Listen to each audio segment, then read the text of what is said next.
time is it? Downtown area near official buildings. Angela?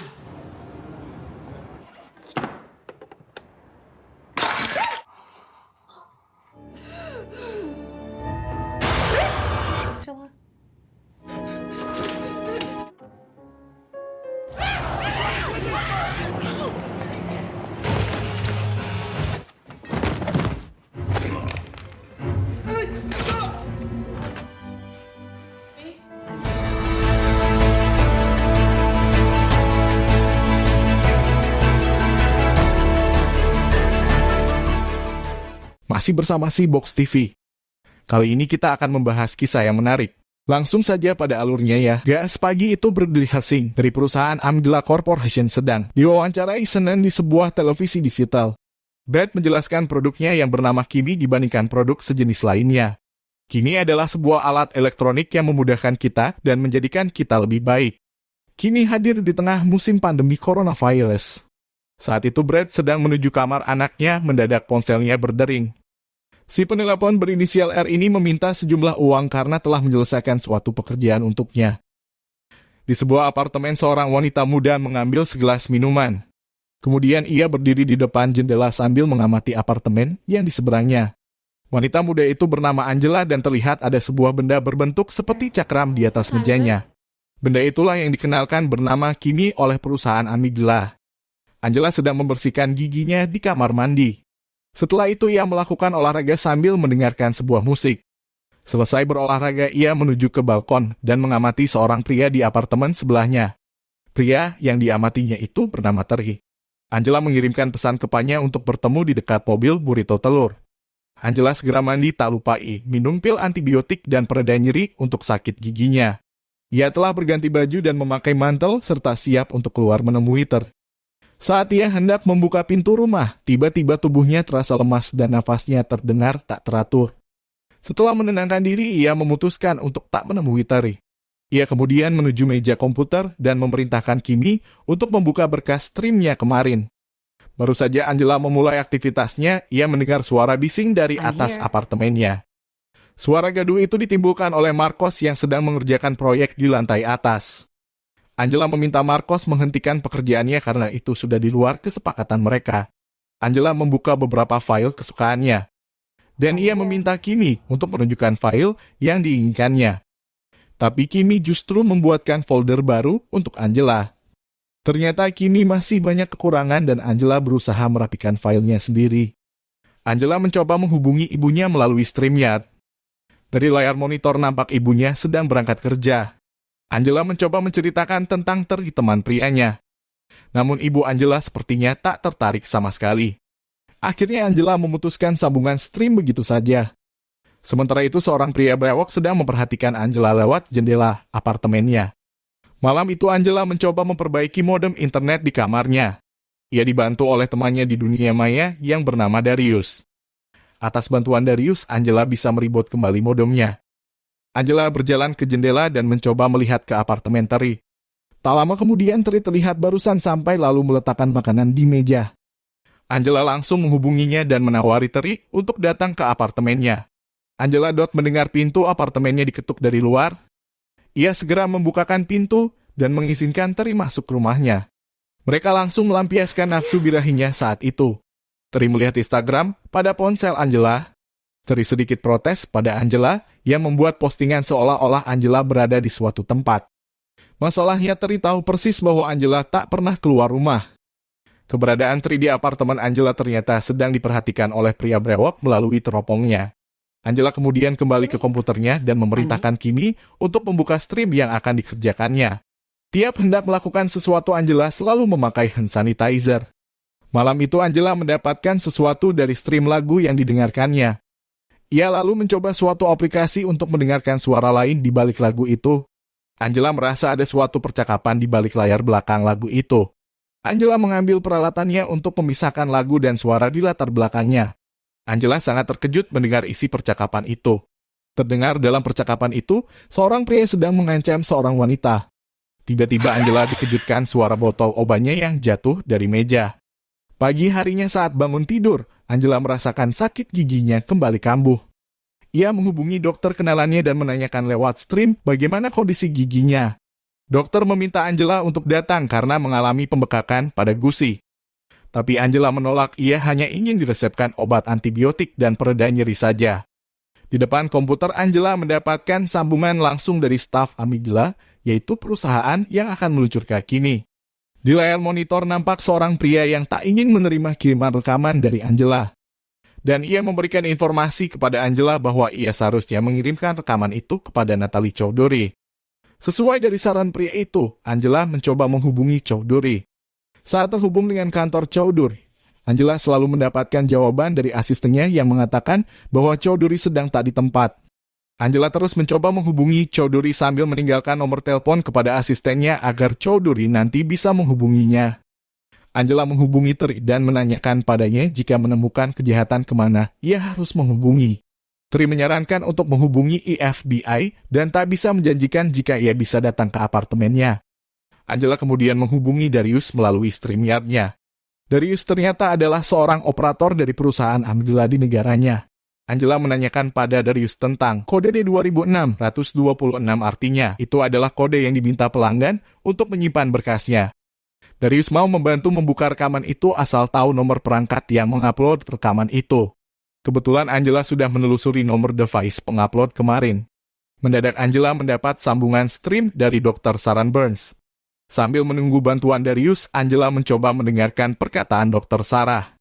Tak lama kemudian Darius mengirimkan kode admin miliknya kepada Angela. Angela diminta membuka sendiri isi rekaman itu. Darius juga memperingatkan pada Angela jika ada seseorang mencoba masuk ke perangkat ponselnya. Angela menjadi kehilangan fokus dalam konsultasinya dengan Dr. Sarah.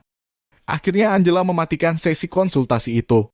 Angela kemudian memasukkan kode admin yang dikirimkan oleh Darius. Ia lalu memasukkan semua kode ke aplikasi perusahaan Amygdala dan menunggu kini memprosesnya. Tak lama kemudian keluarlah foto dan rekaman seorang wanita yang bernama Samantha Getty. Dari sinilah akhirnya Angela mendapatkan kejelasan tentang rekaman itu. Angela sangat kaget melihat rekaman terakhir yang berisi tentang pembunuhan wanita itu.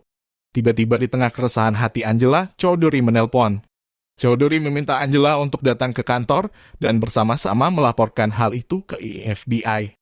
Angela menyetujui dan mengatakan ia akan segera berangkat ke sana. Kali ini Angela benar-benar keluar dari apartemennya. Ia berjalan cepat seolah-olah tak memperhatikan keadaan di sekitarnya. Pria berawak di apartemen sebelah tengah memperhatikan Angela yang keluar menuju jalan raya. Angela fokus berjalan ke depan menuju pemberhentian kereta. Ia menunggu kereta datang sambil bersandar pada sebuah tembok. Tak lama berselang kereta pun datang. Angela segera masuk ke dalam kereta dan mengambil duduk di pojok paling belakang. Di ruang kerja Brad sedang melakukan konferensi jarak jauh. Mendadak ponselnya berbunyi dan seseorang berinisial R kembali menghubunginya.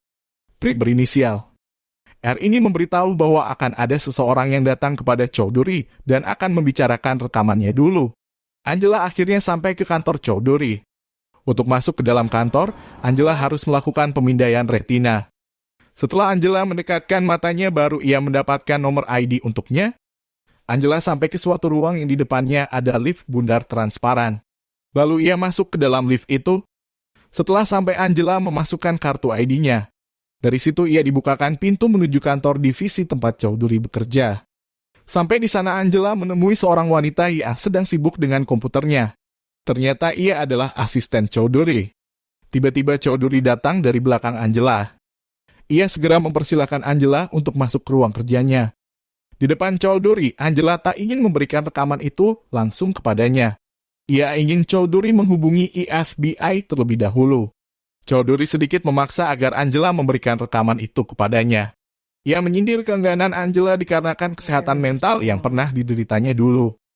Angela kemudian menjelaskan pada Chowdhury bahwa dulu ia pernah diserang seseorang, justru polisi waktu itu malah membela si penyerang. Hal ini membuat Angela sedikit susah mempercayai orang lain. Akhirnya Angela mengingatkan Chowdhury untuk segera menghubungi FBI. Chowdhury lalu meminta Angela untuk menunggu di ruang kerjanya sementara ia akan menghubungi seseorang bernama Cole. Dari ruang kerja Chowdhury, Angela melihat dua orang pembunuh dalam rekaman itu. Mereka perlahan berjalan mendekati ruang kerja Chowdhury di mana Angela berada. Angela lalu keluar dari ruangan itu.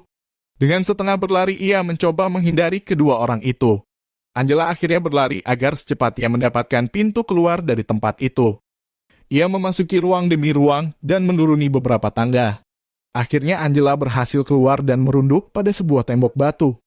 Ia berlari menghindari pandangan orang yang mengejarnya. Angela sampai di jembatan penyeberangan dan di sana ia mencoba menghubungi orang-orang yang ia kenal.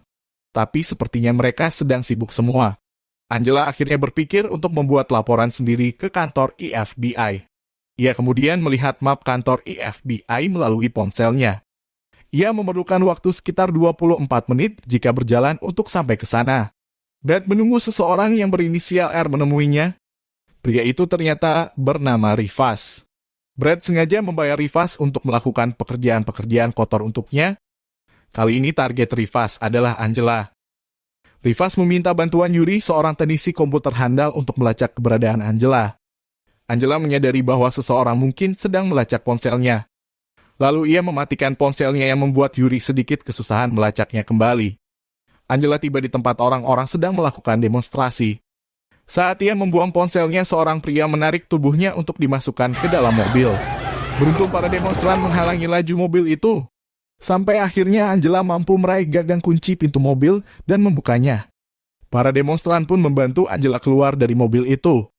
Angela langsung berlari dengan cepat meninggalkan tempat itu. Dari histori ponselnya, Yuri mengetahui hendak kemana Angela saat ini. Angela memperhatikan mobil van di seberang jalan. Di dekatnya ada seseorang yang kelihatan sedang berjaga-jaga. Angela berlindung di balik kerumunan orang untuk menghindari pandangan orang itu. Sampai ia memutuskan untuk berhenti sejenak di balik papan reklame di pinggir jalan. Saat Angela bergerak, ternyata orang itu juga bergerak. Ia seolah melambaikan tangan dengan ramah ke arah Angela. Seorang wanita menghampiri pria tadi dan langsung merangkulnya. Angela sedikit bernafas lega. Mendadak dari arah depan ia seorang wanita berambut pirang menyapanya. Tak berselang lama seseorang dari belakang memukul kakinya. Angela sempoyongan serasa mau pingsan. Wanita pirang itu dibantu seorang pria membawa Angela masuk ke sebuah mobil. Angela yang sudah sadar, pura-pura masih pingsan. Ia mendengar sebuah rencana yang akan dilakukan terhadapnya. Saat ini mereka membawa Angela kembali ke apartemennya karena Angela dikenal orang sekitarnya tak pernah keluar rumah. Mereka akan menjalankan misi jahatnya di dalam apartemen Angela dengan motif pembobolan rumah. Saat Angela dipapah para pria itu, seorang pria brewok yang selama ini memperhatikan Angela datang menghampiri mereka. Lalu pria brewok itu membuat ulah pada para penculik Angela dan meminta Angela segera berlari. Angela dengan sekuat tenaga berlari menuju ke apartemennya. Angela langsung masuk dan segera mengunci pintu apartemennya. Tanpa disadari Angela, seseorang bersenjata telah menunggu di dalam. Ia menghempaskan Angela ke sofa lalu menghampiri pintu untuk membukakan kawannya untuk segera masuk. Angela dikumpulkan dengan pria brewok itu, sementara Rivas dan anak buahnya berusaha menggeledah tas Angela. Dan akhirnya Rivas menemukan flash disk yang berisi rekaman itu. Pria brewok di samping Angela yang selama ini memperhatikannya bernama Kevin. Kevin selalu memperhatikan Angela karena sama-sama seseorang yang tak pernah keluar dari apartemennya. Makanya ia merasa saat Angela keluar apartemen pasti sedang ada masalah. Kini ia hadir untuk membantu Angela. Rivas kemudian menanyakan pada Angela sumber berkas sebelum dipindahkan ke flash disk itu. Rivas yang mengetahui Angela sakit gigi lalu memukul rahangnya. Namun Angela sepertinya masih enggan memberitahu. Kemudian Rivas menodongkan pistol ke arah Kevin. Akhirnya Angela memberitahukan dari mana ia mengunduh berkas itu. Rivas bergegas menuju komputer dan laptop Angela.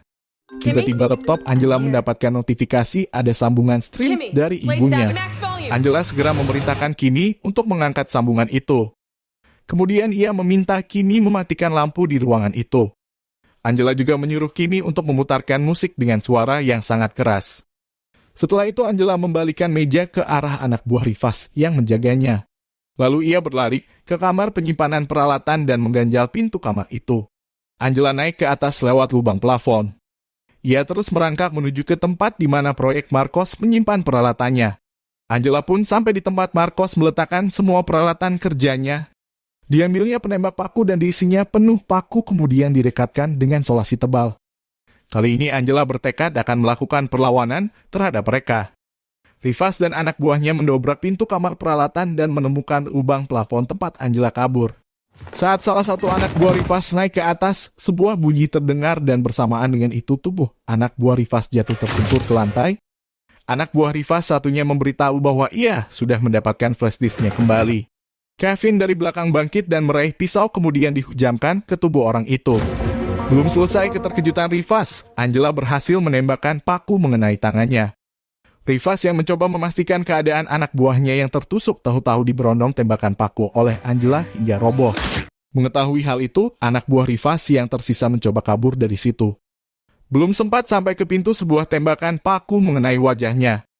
Angela lalu menghampirinya dan memberikan tembakan terakhir yang membuatnya tak bernyawa lagi. Angela mengambilkan kain untuk Kevin dan memintanya menahan dengan kuat agar pendarahannya bisa diperlambat. Angela yang mendengar pintunya diketuk segera membukakan pintu itu.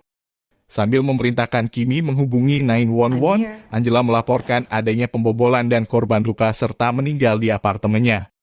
Terlihat apartemen Angela saat ini kosong, di apartemen sebelah juga Kevin yang rajin memperhatikan Angela tak terlihat di jendela.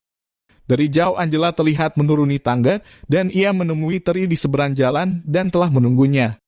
Sekian kisah kita kali ini, jumpa lagi di kisah menarik lainnya, sampai jumpa.